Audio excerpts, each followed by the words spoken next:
No, just kidding. Okay. I like it. Yeah. All right, today we're going to be discussing leadership and safety. Are you proactive or reactive, right? Do you listen to what your crew has to say, safety suggestions? Are you empowering your crew to take command of their own safety? Does your crew have faith in you? This is kind of tricky for me to say. Faith in you to report injuries or damage, that they will be treated fairly.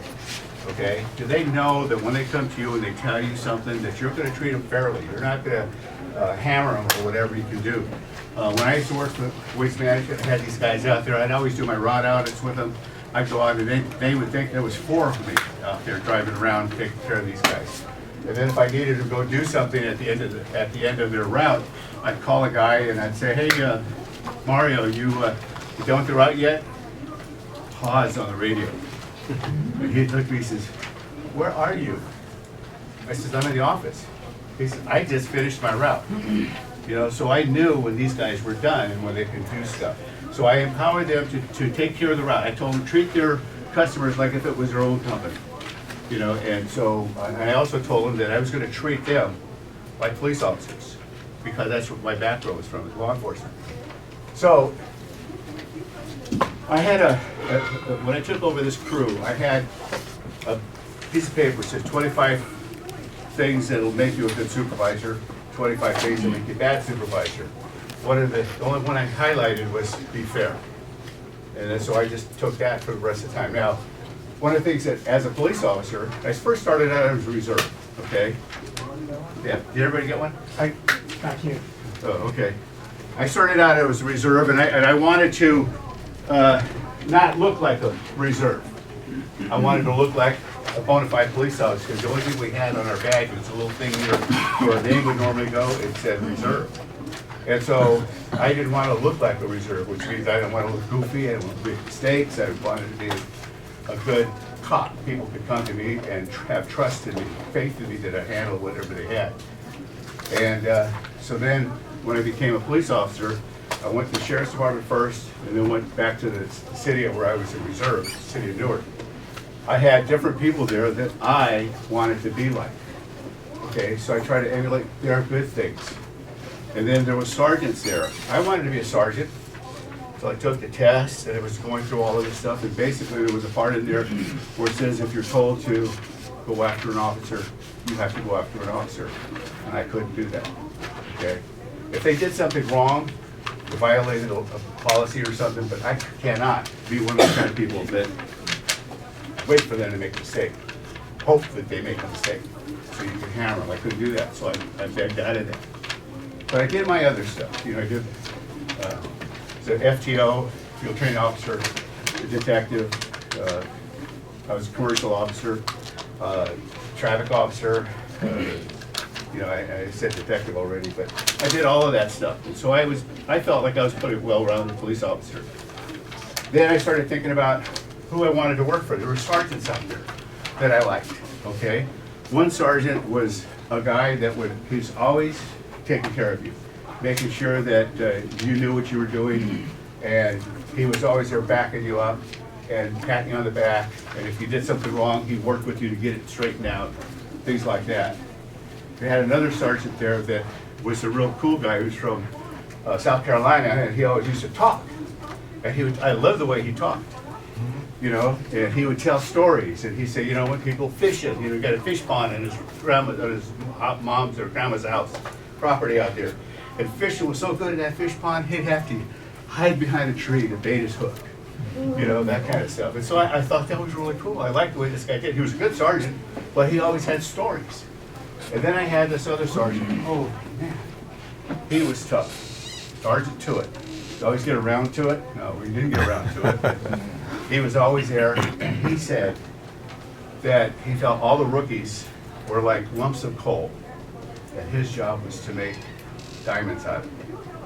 Okay, and so we used to write our reports in pencil, way back when. This is way back when. This, you know, I've been out in law enforcement for 20-some years now. Okay, this is way back, and you write it in pencil, and if you made a mistake, circle it ready. Okay. So if you had one thing on your report that was in red ink circled, you couldn't turn that report in. You had to rewrite it. So you rewrote it enough times, you learn to not make those mistakes ever again, because you don't want to have any problem. Well, he was, you know, he was a really good sergeant, very tough, and I used to like to work for him because I knew if I could work for him, I could work for anybody. So I try to emulate different things like that. So I try to be a good talker with my people who work for me.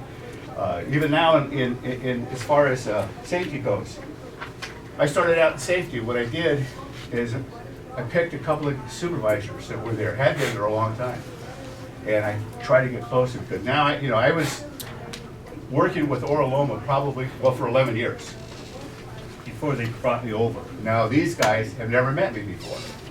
So now I'm going to try to find out what they're like. One guy always had a scowl on his face, looked like he had a scowl on his face, but he was probably the most proactive supervisor that they had. They had another guy that was really happy all the time, but he was like this with me all the time when it comes to safety. So I bought them shirts like this. Okay, this is part of my safety program. All supervisors wear polos, and we put these logos on the sleeves. Different logos for, maybe they have 11 shirts, and we have maybe 7 or 8 different logos. So when they walk around, and their people will see the shirt every day. If it's the same slogan, they stop looking, right? But if you have a different slogan every day, they're going to see that and try to keep safety in the forefront of these guys all day long. Well, long story short, we at Oro Loma I've been there for going almost 13 years. We put in for our safety award for twice, and we won local, state, and national awards for our twice now for Oro Loma. We won a Shell Award twice, and then we have a third-party administrator that they give us, whoever's done real well for the year, saved a lot of money, that E-mod or whatever that, X-mod or whatever that is, I don't even care about that. I just want to keep my guys safe. And I tell the guys, you're my family. I don't want it. I've seen people die. I've seen a lot of people die. I've seen a lot of people get hurt real bad. Okay? I don't want that to happen here. I don't want to have to go to your family and say, husband's in the hospital, let's go. So that's what I do. And that's what I try to do. And the first picture I have that gave you guys here is kind of the way I am at work. My boss doesn't watch me that much because she knows I'm always busy. I'm always in trouble because I always get stuff for the guys. I always get the best for the guys. They haven't got one yet? Oh, it's back there somewhere. So what I do is, this is kind of the way I feel. That's my boss I'm sitting on. Okay? But she's really a good lady, and she sticks up for me, and I hear from other supervisors that when they go into meetings, she sticks up for me. But I tend to basically just do what I have to do. I'm out there, my neck's out there all the time. And I have to do that in order to lead the safety portion of our company. What does safety mean to you? As supervisors, as leaders, as safety officers, do you work with or against a safety manager? Think about that. Do you work with him or her?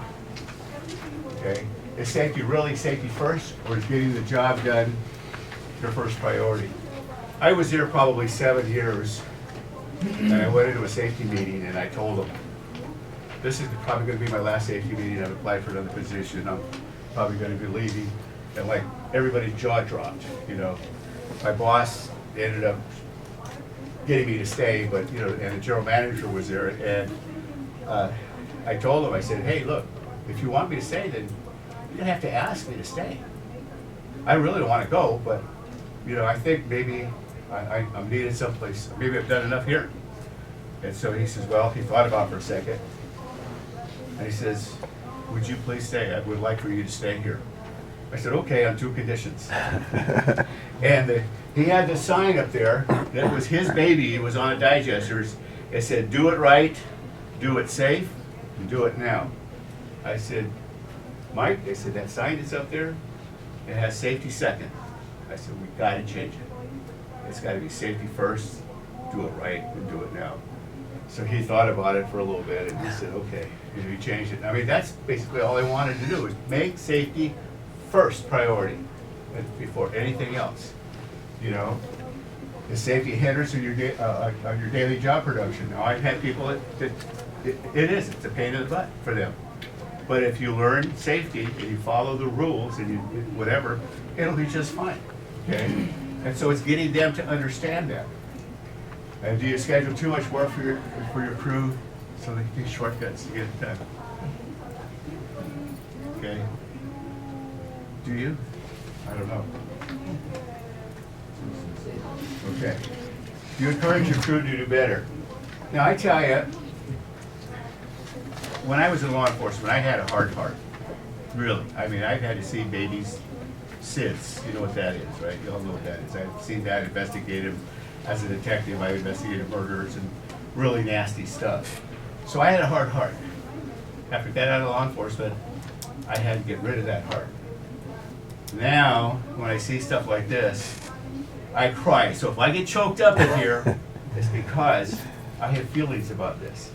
And I love to see people do better. I love people to overcome things. And so this is what this is all about right here.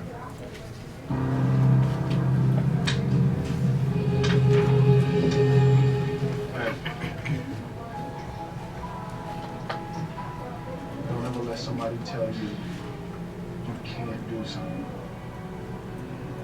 Not even me. Alright?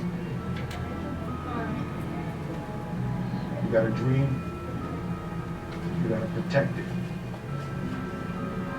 People can't do something themselves, they wanna tell you you can't do it.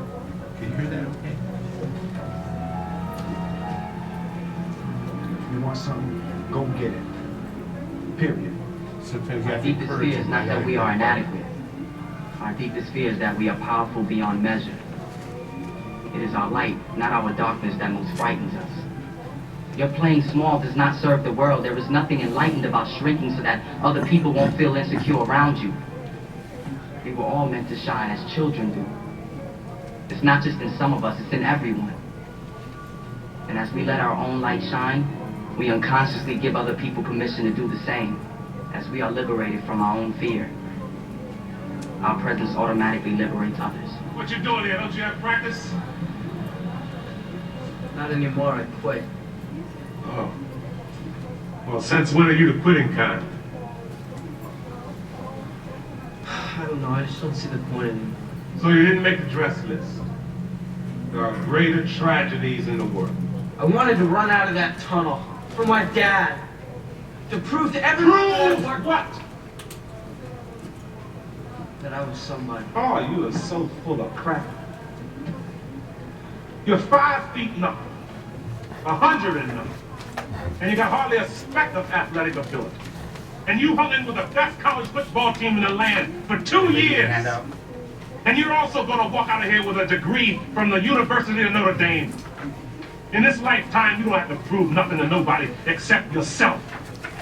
And after what you've gone through, if you haven't done that by now, it ain't gonna never happen.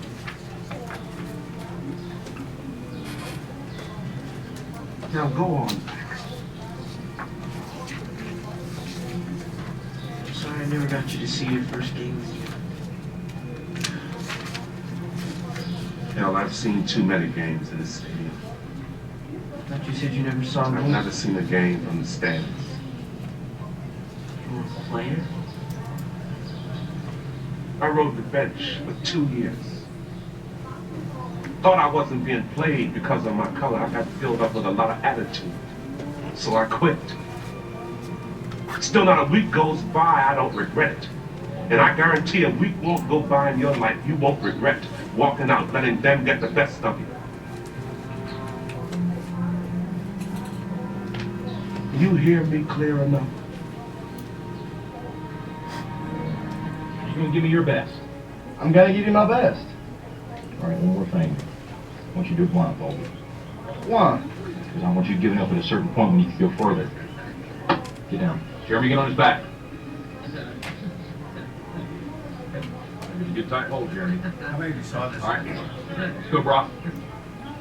Give your knees off the ground, just your hands and feet. There you go. A little bit left, a little bit left. There you go. You can get to 20. You give me your best. You keep going. That's it. No, don't stop, Brock. You got more in you than that. Right there. Just resting a second. You gotta keep moving. Let's keep moving. Let's go. Don't quit till you got nothing left. There you go. Keep moving. Keep moving. Keep moving, Brock. That's it. You keep driving. Take your knees off the ground. Keep driving it. Your very best. Your very best. Your very best. Keep moving, Brock. That's it. That's it. That's it. Keep going. Don't quit on me. Keep going. Keep driving it. Keep your knees off the ground. That's it. Your very best. Don't quit on me. Your very best. Keep driving. Keep driving. There you go. There you go. That's it. You keep driving. Take your knees off the ground. Keep driving it. Don't quit till you got nothing left. Keep moving, Brock. That's it. That's it. That's it. Keep going. I want everything you got. Come on, keep going. It hurts. Don't quit on me. Your very best. Keep driving. Keep driving. There you go. There you go. He's heavy. I know he says. I'm out of strength. And you negotiate with your buddy to find more sleep, but don't you give up on me, Brock. You keep going, you hear me? You keep going. You're doing good. You keep going. You not quit on me. You keep going. It hurts. I know it hurts. You keep going. You keep going. It's all hard from here. 30 more steps. You keep going, Brock. Come on. Keep going. Burn. And let it burn. It's all hard. You keep going, Brock. Come on. Come on. Keep going. You promised me your best. Your best. Don't stop. Keep going. Too hard. It's not too hard. You keep going. Come on, Brock. Give me more. Give me more. Keep going. 20 more steps. 20 more. Keep going, Brock. Give me your best. Don't quit. No. Keep going. Keep going. Keep going. Don't quit. Don't quit. Don't quit. Brock Kelly, you don't quit. Keep going. Keep going. No, Brock Kelly, you don't quit on me. No, you keep going. You keep going. No, Brock. 10 more steps. 10 more. 10 more. 10 more. Keep going. Don't quit. Give me your heart. You can. You can. 5 more. 5 more. Come on, Brock. Come on. Don't quit. Don't quit. Come on, Brock. 2 more. 1 more.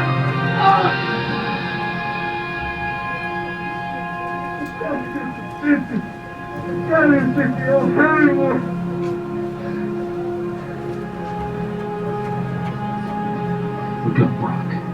You're in the end zone. Mr. Holland had a profound influence on my life, on a lot of lives, I know. And yet I get the feeling that he considers a great part of his own life misspent. Rumor had it he was always working on this symphony of his, and this was going to make him famous, rich, probably both. But Mr. Holland isn't rich, and he isn't famous, at least not outside of our little town. So it might be easy for him to think himself a failure. And he would be wrong. Because I think he's achieved a success far beyond riches and fame. Look around you. There is not a life in this room that you have not touched. And each one of us is a better person because of you. We are your symphony, Mr. Holland. We are the melodies and the notes of your opus. And we are the music of your life.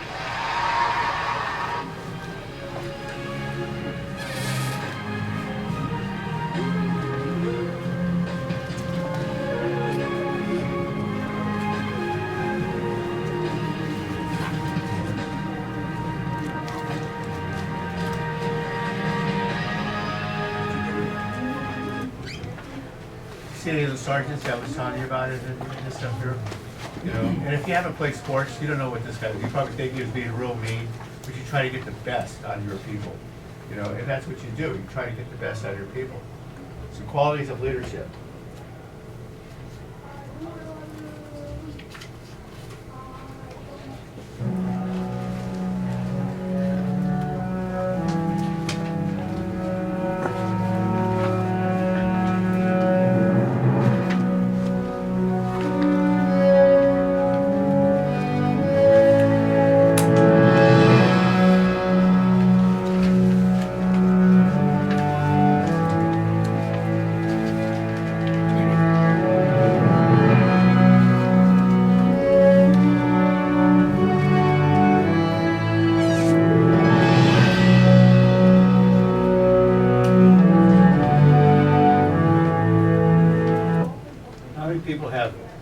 supervisors that lead by fear?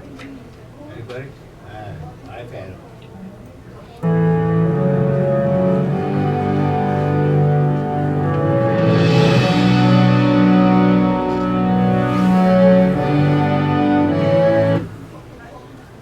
I used to hate to take some reports, and I forced myself and volunteer for them in order to be a better officer. And yeah, it was hard at first, but then you learn, and it's not so hard after that.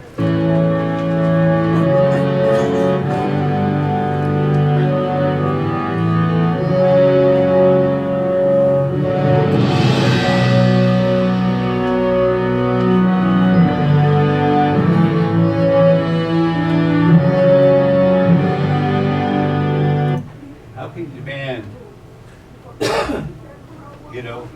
respect if you don't have any respect for anybody else?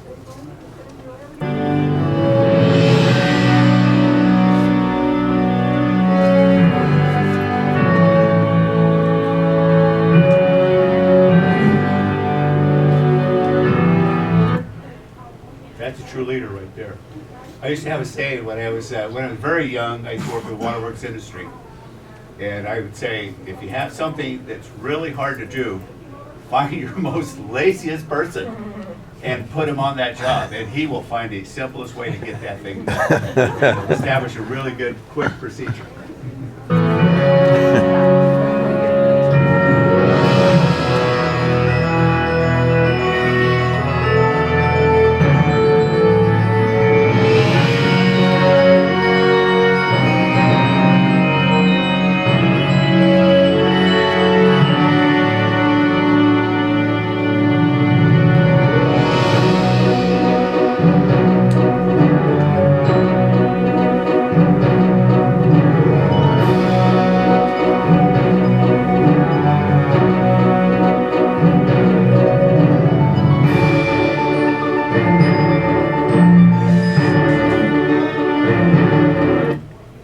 Like that? It's your boss?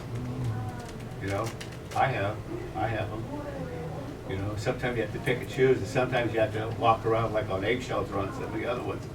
But if you're a leader, if you try to get them to do something, you may have to do that in order to get them to turn their way and then start being able to follow you as far as getting the rest of their department to follow you.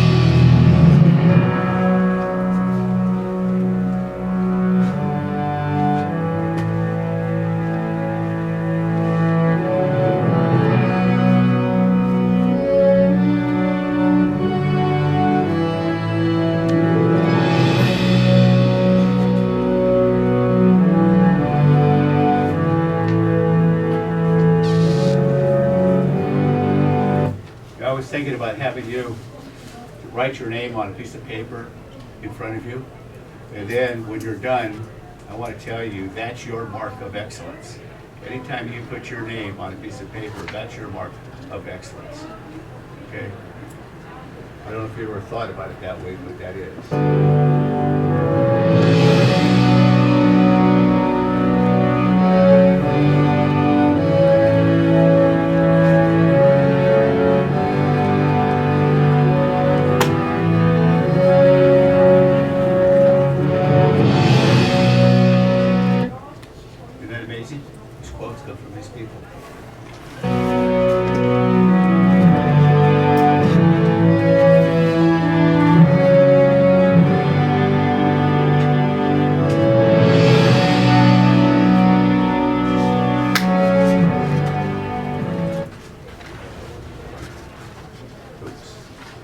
Oops.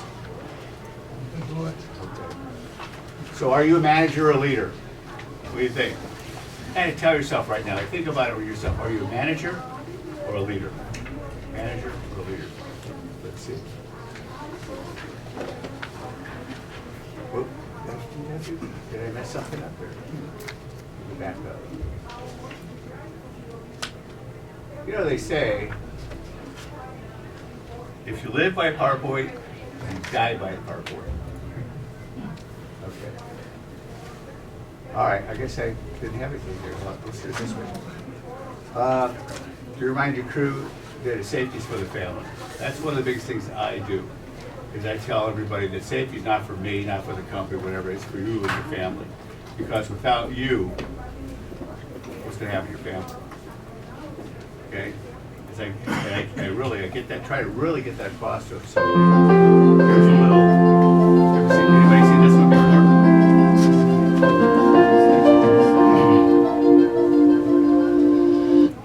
I'm gonna try to make sure you're able to read it all, okay?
When I was in law enforcement, I used to always help all the other guys, because I lived in town.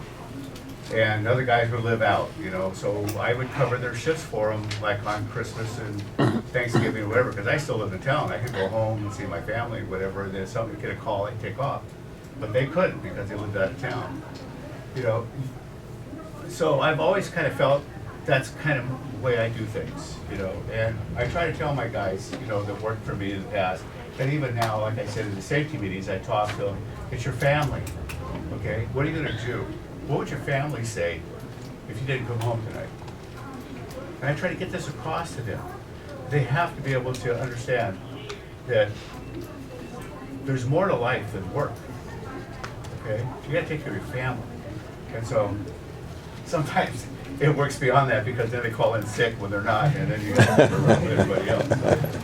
But anyway, I digress. I can't taller pull you. Okay, this is kind of something here. Safety officers, supervisors, what type of safety equipment do you purchase? You buy the kind they want, or the cheap stuff? It's just good enough. Okay, are you buying it just because you have to? Would you wear the PPE you bought for the crew, or for your crew? Would you trust your life or your eyesight on what you buy? So I remember I told you the first guy that had a scowl on his face, and he's kind of one of the more proactive guys. The guy's named Lenny Rather. He's the collection supervisor. And we get all the rain gear for everybody at the plant. It's all this really nice. It's the vinyl, what do you call it?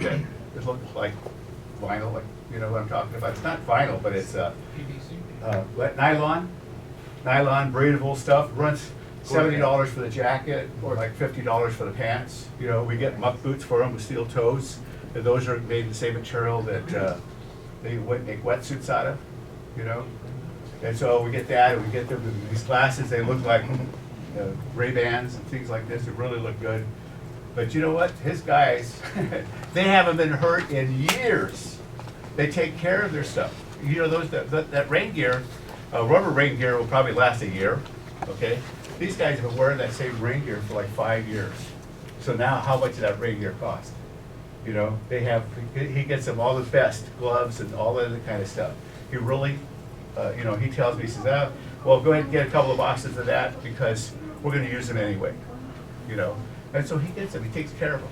I got another guy that he buys his own stuff, and it's just cheap crap. I normally buy the stuff, but he decided he wanted to save his budget, and so he's buying this stuff that's really not that cool. And the guys are kind of sneaking over to me to get glasses from me so I can give them these glasses, but they kind of have to hide them from the boss so the boss doesn't get angry with them. Okay, but that's what happens. So what do you do? How do you take care of your people? Do they feel that you're taking care of them? You know, that you're concerned about them? If they do feel that way, they'll do anything for you. I can tell you a story. When I was at Waste Management, we had some guys that were missing from work, and so we were covering the routes, and we were short. It was right around 1:30, 2 o'clock in the afternoon, and the recyclers had just finished. Okay, and they had 2 more routes to go. At 5 routes, I wasn't able to cover these 2 routes. And then, it was late, and I knew these guys were tired. And you know, we met at a certain location, and I got them sodas, and I gave them some sandwiches and stuff. And I broke down because I knew they were going to be out there for a long time. I really felt bad for them. And they looked at me and they said, "Hey, Tank, don't worry about it. We got this." And they took off. 2 hours later, they were done with the whole route. They went out and busted their butts for me because they knew I was concerned about them. So, do your people feel that way about you? You know, would they bust their butt for you? Okay, sorry, I digress. Do you have scheduled safety meetings? Right now, I've got all my safety meetings scheduled for next year. And with the collections guys, they have special training that they want me to put in their schedule, so we put those in there. We have confined space rescue training. Everybody at our plant's trained in confined space rescue. Okay. Are you safety just reading from a piece of paper? Or do you make the safety meetings interesting? You know, I had a boss and I still have her. But she said, well, because I make my safety meetings an hour long. So basically my safety meetings are like coming into this class here. I try to make the safety meetings conference style safety meetings. Okay. And so she went, well, why don't you just read from the Safety Minute Trainer and just go read that and you're done with it. We get these guys back out to work. I said, hey, can I tell you what, boss? If you like, you tell me when to stop. If you think 10 minutes is fine, 50 minutes is fine, tell me when to stop and I'll stop. If anybody gets hurt because I didn't cover it, it's on you, okay? He said, never mind, keep going, do what you're doing. So that's the thing, you don't know when to stop. You know, you gotta cover what you gotta cover. You gotta try to get it across to them, okay? And anyway, I digress. So, is your crew required to attend safety meetings? Are they? Okay, or do they kind of get, you know, have something else better to do and they never show up? Okay. Are they required to make up the safety meetings if they miss? Right now, we videotape every safety meeting we have. So whoever doesn't make that safety meeting can see it on the company computer, and they fill it out. If that form, after they fill out and did their test or whatever it is, goes to their supervisor. He has to, and they give it to me, And I have a matrix, and I have all the training there, and they know that it's there. And every month I send a copy of the matrix to all the supervisors so they know if a guy should make it up their safety meetings. And basically, the matrix is, they have to have at least 75% attendance in safety meetings for the whole year of all their people, so they qualify for their goals. You have morning safety briefings to get ready for the day. You know, the ones that you talk about, says, okay, we're gonna go do this, this, and this. We need to make sure we have this. This is what we gotta be careful of, yada, yada, yada, all that kind of stuff. Take care of this. Bill, you help him with this, and when you're done with that, then you come over here and do this, you know, that kind of stuff. You guys do that? I go in and I see our departments. Each department's having a safety meeting like that. It kind of reminds me of when I used to go in as a police officer, and first thing in the morning, you have all the officers sitting in there in a briefing. And the sergeant's talking about all the different things that occurred the night before. That's the way they conduct our safety days every day. They do the same thing every day. They talk about everything that's going on. You have, and we talked about, you have your safety training on schedules, okay? Or when do you accept change? If you're not flexible, how do you expect your crew to be flexible?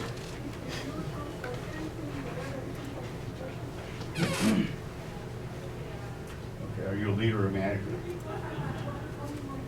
Hey, I'd like to welcome everyone. My name is Scott Williams, and I want to take a few moments to talk to you today about how it is that I manage my staff. Let me tell you, the simple answer to how I manage my staff is this: I don't. I don't manage my staff, I lead my staff. You know, there's been this ongoing debate, ongoing argument over managers versus leaders and what particular category that people may fall into. And so I'll tell you, after reading countless books and being in a number of different leadership roles in both nonprofit organizations, corporations, and I worked in politics and in ministry, I'm telling you, I've definitely witnessed the difference between the two. And I had the opportunity as a young leader to work for, a gentleman who was a great leader. He was the consummate leader. And his name was Marvin Weaver. He taught me some of the best leadership principles, and I really summed it up to this acronym that I call BAYWORK. And he, again, was the consummate leader. And so as I'm sitting here thinking about Marvin Weaver, the B for BAYWORK, it's B-E-C-C, but the B was believe. He always believed in me. He believed in me. He believed in others. And I'm telling you, the E was he encouraged me. He encouraged me to be more, to do more. He was always an encourager. The C is he challenged me. He challenged me to dream big, to think bigger, to do more. He challenged me spiritually, he challenged me professionally.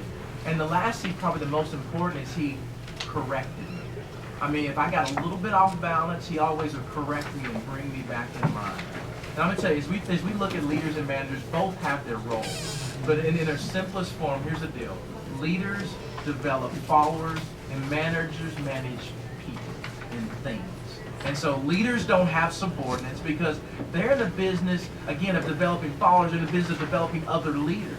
Where managers, on the other hand, they have to have subordinates. It's all about positional equity and telling subordinate Joe or subordinate Sally to go make this widget and make it in this way.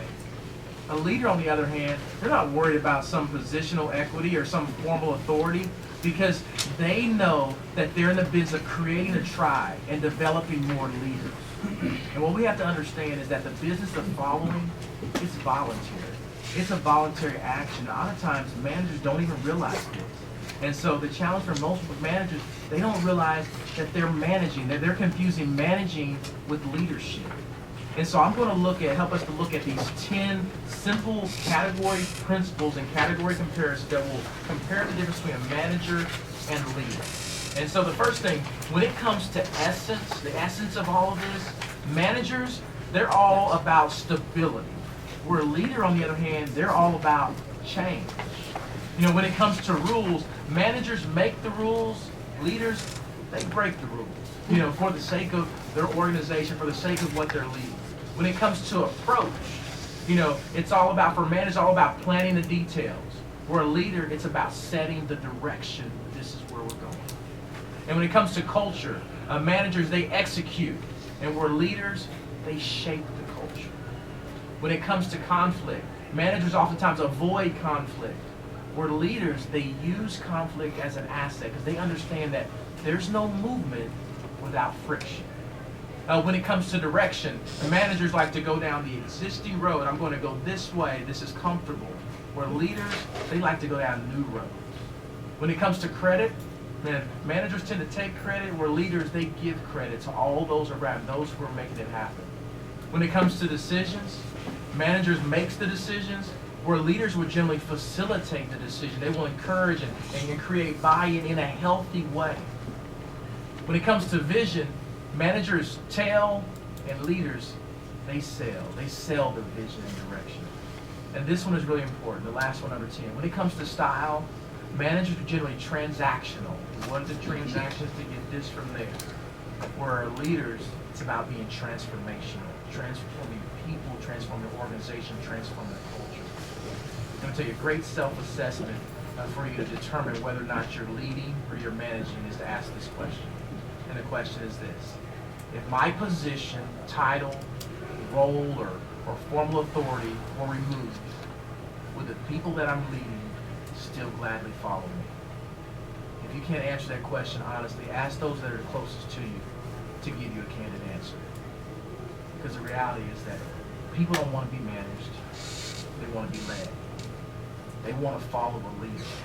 I mean, just think about it. You're sitting there right now. You're listening to people. You don't get excited about following world managers. You don't get excited about following business manager, education manager, religious managers. But you do get excited about following world leaders and business leaders and education leaders and religious leaders. Managers change things. Leaders change the world.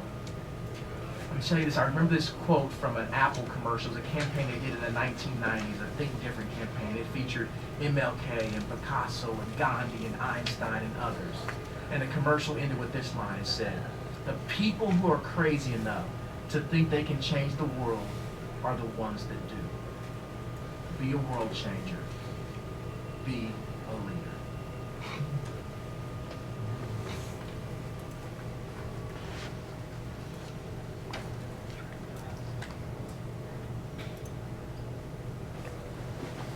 How do you reward your crew? They've done an exceptional job. Does your crew respond when you're not around? How does your crew respond when you're on vacation? Are they continuing to work safe? Have you instilled in them the concept of safety? I'm going to go by this because we're running out of time, right? I apologize for that.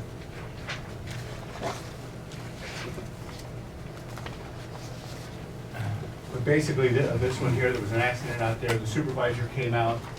We talked about the accident, and he made a change right then and there in their policy on how to, for this type of a deal. And then this one here is one of my drivers that got hurt really bad, and I sent my other crew over. Like I told you, I trained them like police officers, and the guy got hurt real bad. And this is the last video. Hey there, it's John Cypress coming at you on day 35. I believe, of my 39-day video challenge. Only 4 days left, and I'm back in front of the whiteboard here, and I want to share something with you that I just posted. I'm actually going to post on my blog, just wrote, but I wanted to share this with you. This came up in the last Rich Dad event that I went to, and it really kind of brings together some of the concepts that I've talked about throughout this challenge, and it brings it together in the concept of, or the idea of, how to become a better leader. And you hear that all the time about, you know, leaders in the internet marketing industry and leaders in politics and leaders in business. But what I wanted to give you were a few little exercises that you can do, one in particular, that will catapult your skills as a leader forward. And so I wanted to go through those with you right now. I learned these at the last Rich Dad event, like I said.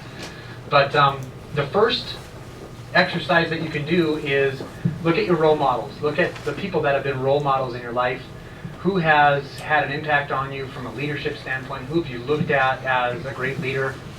Could be somebody that you know, could be somebody that you don't know, just have read about or heard of or seen on video or in movies. You know, maybe it's George S. Patton or, you know, somebody like that. But look at your role models in terms of leadership and write down all the qualities that you admire about them in terms of being a leader. Then go try to work on those particular attributes or those qualities for yourself. And it's a great way to really flush out what's in your mind, and because you're doing it anyway. You're looking at those people and going, you know what, I really admire that person as a leader. I really admire that person because of the business that they've been able to build, or you know, the issues that they are passionate about, whatever it is. Write down those things and try to work on those things yourself.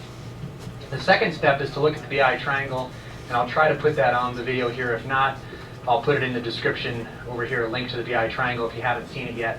But what it is Robert Kiyosaki at the Rich Dad Company put together the BI triangle to quantify 8 different integrities, he says, or 8 different qualities that every business has, whether you know about them or not. And it's very intricate, but basically what you should do is, or an exercise that you can do is look at the triangle and look at what qualities you have and what qualities you don't have. And then go try to either bring people onto your team, and we'll talk about team here in a second, that have those qualities, or develop those qualities in yourself. So it's basically looking at it from a business standpoint, overall business. What qualities do you have, what skills do you have, and what skills do you need? And kind of taking an inventory or an assessment, an accounting of what you have and what you need. That brings us to your team. Your team is very important. I've talked about this before. Robert says if you're the smartest person on your team, then your team's in trouble, so go find people that are smarter than you. Take an assessment of who your team is. Who's on your team? Who do you need on your team? Do you need a banker? Do you need an accountant? Do you need an attorney? Do you need somebody who can run a good business and you just be the visionary? Do you need somebody who's good at Google pay-per-click? Do you need somebody who is good at copywriting? Somebody who's good at SEO? All of those things in your particular business, take an assessment of who your team members are and who you need to bring onto your team so that you can round out your team. Next, practice. This is the one that I mentioned that I think that you should really focus on. Now, what I mean by practice is, what Robert says, is to get up in front of at least 5 people 2 or 3 times a week. Now, that doesn't necessarily mean live in front of somebody. It could be in front of a video. Now, I know I get hundreds of views on these videos, so technically, I'm doing that 7 days a week for the last 35 days at least, and it takes practice to be able to do this. A lot of you may be sitting out there going, there's no way I could ever be on video. Practice. Get on video. Practice being yourself. Practice teaching somebody something that you know, or teaching somebody something that you want to learn. Just practice being in front of people, and in front of live people as much as you possibly can, something I definitely need to work on. So practice. The other thing is during that practice or after that practice, throughout that time that you're practicing, ask for feedback. Ask for honest feedback, not the happy camp goody two-shoes feedback. You did great. Ask for real feedback. Like my video a couple of days ago, your video sucked. Kim told me, my wife, your video sucked. That's real feedback. That's the type of feedback that I want. Even though it's tough to hear, and it may be tough to digest, when she says it, I may get really mad and storm out of here, but that's the kind of feedback that I want, because what happened? My videos got better after I got that feedback. I got better. So seek feedback, act on that feedback. And I guarantee if you walk through all of these things and you actually practice them, you actually do them, I guarantee that your leadership skills will skyrocket. So some practical things here that you can work on to become a better leader. And it's very simple things. It doesn't cost you any money. It costs you barely any time. But it's something that can really catapult you forward as a leader in whatever kind of industry or realm or business you're in. So I encourage you to do these things and report back to me. Comment on this video. Let me know how you do with these and how you improve as a leader, because I'd love to hear that. I'd love to hear if these things are actually valuable to you. So that's it for day 35, and we'll see you on day 36. Again, just 4 more days left. Okay. We have a safety slogan. It's your life, it's your safety, it's your choice. The other one I have is what you permit, you promote. So think about that kind of stuff. Feedback. And that last picture I sent out was, caption on that should be, are you proactive or are you reactive? So that's what that is. And I keep these pictures hanging up in my office so I can get up and look at these things and see what, and they kind of remind me of what I'm doing out there. So, anybody have any questions? I hope I've helped somebody. I hope you liked the thing today. And if you want to give me some feedback when it's time to leave, come on in and talk to me. I'll be more than willing to help.